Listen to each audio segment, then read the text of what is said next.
दोस्तों, आप तमाम लोग जानते हैं कि अरविंद केजरीवाल को ईडी ने अपने गिरफ्त में ले लिया हुआ है। उन्हें ईडी ने गिरफ्तार किया हुआ है। आज उनकी अदालत में पेशी हुई और जब अदालत में पेशी हुई तो खुद अरविंद केजरीवाल ने अपना केस लड़ना शुरू कर दिया। जी हां, उन्होंने खुद से अपना केस लड़ा। वकील की जगह वो खुद खड़े हुए और उसके बाद जब शराब घोटाले पर उन्होंने बोलना शुरू किया, ऐसा लगा कि शायद अब ईडी ही फंस गई है और भारतीय जनता पार्टी फंस गई है। जी हां, अरविंद केजरीवाल ने सीधे सीधे अपने केस को डिफेंड करते हुए ईडी पर और भारतीय जनता पार्टी पर बड़े बड़े आरोप लगाए हैं कि किस तरह से इलेक्टोरल बॉन्ड के जरिए और बहुत सारे तरीके से जो है ईडी और जो भारतीय जनता पार्टी है, खास करके बीजेपी पर खास करके हमला किया है और ये बताया है कि किस तरह से इलेक्टोरल बॉन्ड के जरिए जो है ये तमाम कहानी जो है वो क्रिएट किया गया और किस तरह से अरविंद केजरीवाल को फंसाया गया है। इस वीडियो को देखिए कि किस तरह से अरविंद केजरीवाल ने अपने केस को डिफेंड किया है। मेरा ये केस 2 साल पहले से 1.5 से पौने 2 साल से चल रहा है। 17 अगस्त को 2022 को सीबीआई की पहली केस फाइल हुआ था और 22 अगस्त 2022 को पीसीआर फाइल हुई थी।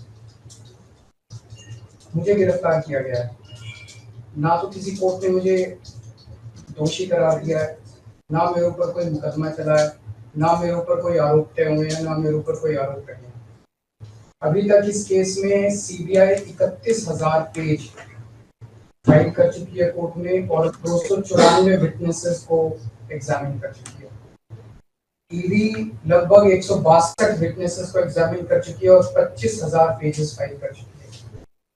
इन सारे विटनेसेस और सारे कागजों को मिला के मुझे क्यों गिरफ्तार किया गया है? मेरा नाम सीधे सीधे 4 स्टेटमेंट्स में आता है, वो मैं आपके सामने रखने की इजाजत चाह रहा हूँ। तो मेरा चार्ज क्या आता है? पहला, सी अरविंद मनीष सिसोदिया जी के सेक्रेटरी थे।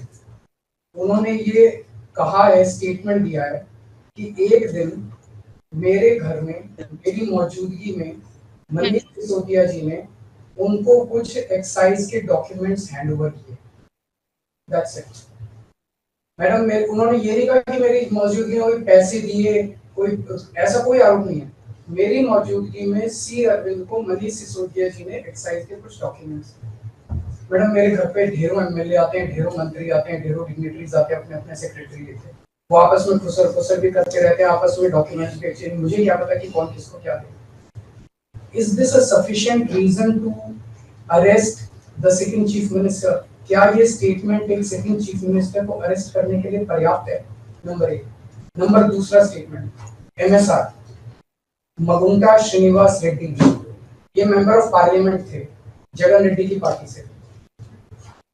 एमएसआर एक दिन 16 मार्च 2021 को 4:30 बजे मेरे दफ्तर आते हैं। उससे 10 दिन पहले उन्होंने मेरे ऑफिस में चिट्ठी ईमेल भेजी कि मैं एमपी हूँ, मुख्यमंत्री से मेरे ऑफिस वालों ने उसको 10 दिन बाद का टाइम दे दिया।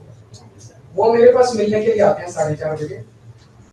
मैं किसी वजह से जल्दी में था, आके वो मुझे कहते हैं कि मुझे दिल्ली में अपना फैमिली चैरिटेबल ट्रस्ट खोलना है, उसके लिए जमीन चाहिए। मैंने उनको कहा कि जमीन हमारे अंडर में नहीं आती, एलजी साहब के अंडर में आती है, आप मुझे चिट्ठी दे दीजिए, मैं एलजी साहब को फॉरवर्ड कर दूंगा। And that's it. सो ये हुआ। 16 सितंबर 2022 को उनके घर पे रेड होती है। उनसे पूछा जाता है कि क्या आप केजरीवाल जी से मिले? वो कहते हैं कि हाँ मैं मिला और मैं केजरीवाल जी से अपने फैमिली ट्रस्ट की जमीन मांगने गया था। ये 16 सितंबर 2022 को सेक्शन 17 का स्टेटमेंट है।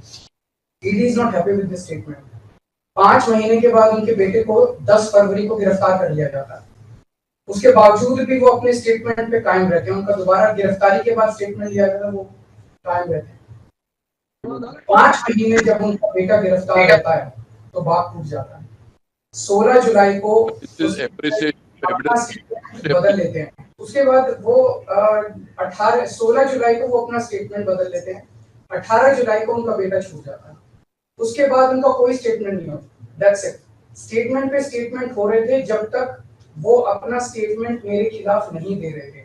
जैसे उन्होंने मेरे खिलाफ स्टेटमेंट दिया, बेटा भी छूट गया, स्टेटमेंट होने भी बंद हो गए और 3 अक्टूबर को उनका माफीनामा भी हो गया। Mission accomplished. इसका मतलब ईडी का मिशन केवल और केवल मुझे फंसाना था। 3 सेक्शन 50 के स्टेटमेंट है। तीनों से सेक्शन 50 के statement they are equal in the eyes of the law. तीनों बराबर है, तीनों की ग्रेविटी सेम है। तो उसमें से एक स्टेटमेंट के तवज्जो क्यों दी गई, क्या जांच की गई है जानने के लिए उसमें से एक ठीक है बाकी दो गलत है। जो 25,000 पेज ईडी ने फाइल किए हैं कोर्ट के अंदर, उन 25,000 में जो केजरीवाल के खिलाफ वाला स्टेटमेंट है केवल वो लगाया गया, बाकी दोनों स्टेटमेंट दबा दी गई। क्यों मैम? कोर्ट के सामने तीनों स्टेटमेंट लाई जाने चाहिए थे ताकि कोर्ट डिसाइड कर ले सच्चाई क्या है। चलिए ठीक है। एक मिनट मैम, तीसरा स्टेटमेंट है उनके बेटे का, राघव मगुंटा। राघव मगुंटा से 16 सितंबर को उसके घर पे जब रेड होती है उनसे स्टेटमेंट लेते हैं, he says whatever his father had said।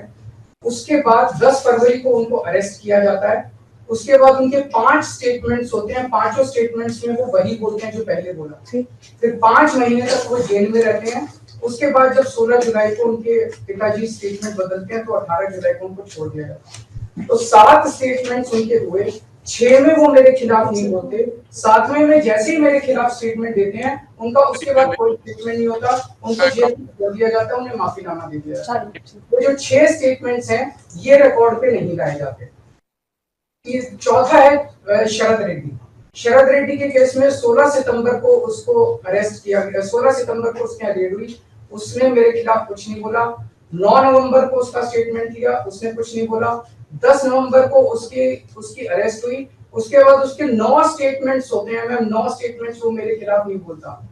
उसके बाद 6 महीने उसको अरेस्ट करने के बाद 25 अप्रैल को वो टूट जाता है और वो केवल इतना कहता है कि मैं विजय नायर के साथ मिलने सीएम साहब के पास गया था, सीएम साहब जल्दी में थे, सीएम साहब ने कहा कि विजय के टच में रहो, विजय अच्छा लड़का है।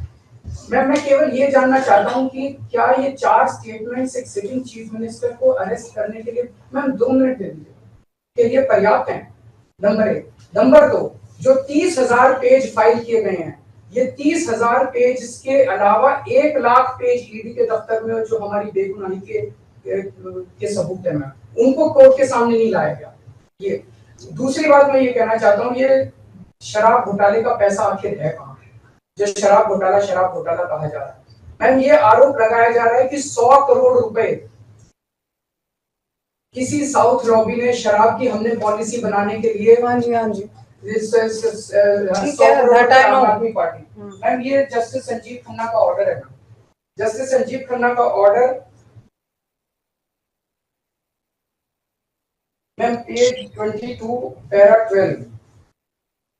The assertion in the complaint filed by DOE that kickback of rupees 100 crore was actually paid by liquor group is a matter of debate।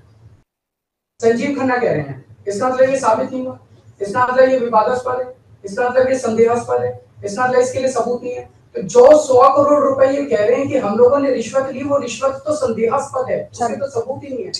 लेकिन असली शराब घोटाला क्या है? असली शराब घोटाला शुरू होता है ईडी की जांच के बाद। जब ईडी की जांच शुरू हो जाती है, ईडी की जांच के 2 मकसद हैं। एक स्मोक स्क्रीन क्रिएट करना पूरे देश के सामने, आम आदमी पार्टी ने चोरी की है, आम आदमी पार्टी भ्रष्टाचारी है, आम आदमी पार्टी ने शराब घोटाला किया, और उसके पीछे एक्सटॉर्शन रैकेट करना जिसके जरिए वो एक्सटॉर्शन रैकेट करना जिसके जरिए वो पैसे इकट्ठे कर रही है। मैं आपको सबूत दे रहा हूँ।